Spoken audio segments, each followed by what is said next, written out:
Thank you. Dr. Zanton, are you pro-choice with regard to patients making individualized medical choices?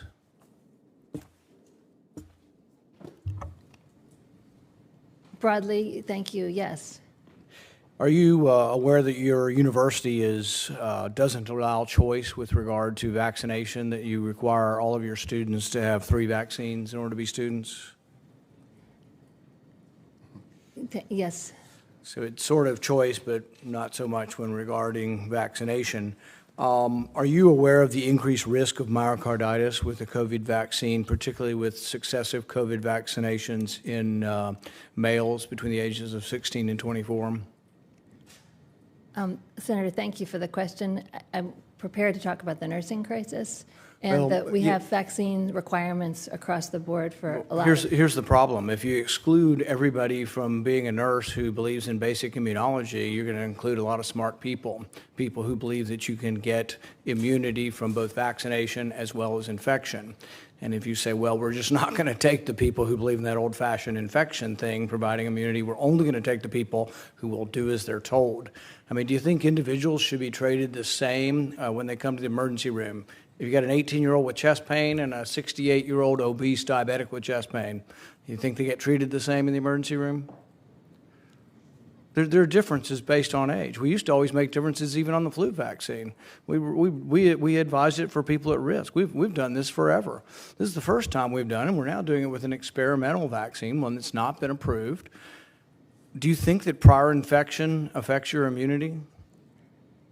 Senator, I don't make the choices about the vaccinations. That's at Johns Hopkins University. Right, but you're a leader at Johns Hopkins University, and you could well have your opinion stated.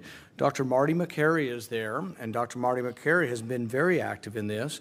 He has looked at the incidence of myocarditis, and he says it's 28 times more likely to get myocarditis from the vaccine than from COVID for a particular cohort of young men.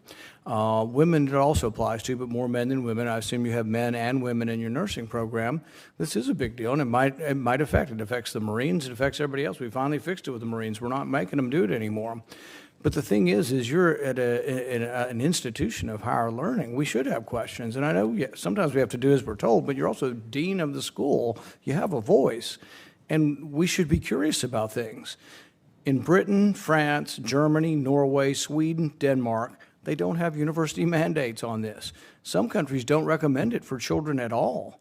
There really is a debate and discussion. You can have an opposite debate, but if you believe in choice, when something has a debate and there's arguments on both sides, you'd give people the choice.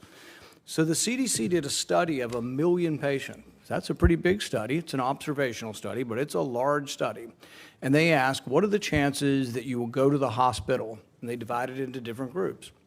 One group was vaccination, and it showed a 20 times, and this has been repeated a lot, 20 times lowering of your rate of going to the hospital if you've been vaccinated. And I think most people accept that. Now, it doesn't stop transmission, so when you mandate this, you can't make any arguments about protecting other people. It's only about you at this point. But what they also found in this study of 1 million people was that people who had not been vaccinated but had been infected on a prior occasion by COVID were 57 times less likely to go to the hospital. So it isn't an argument against vaccination. I mean, if you haven't been infected, you ought to be vaccinated, but you ought to have a choice.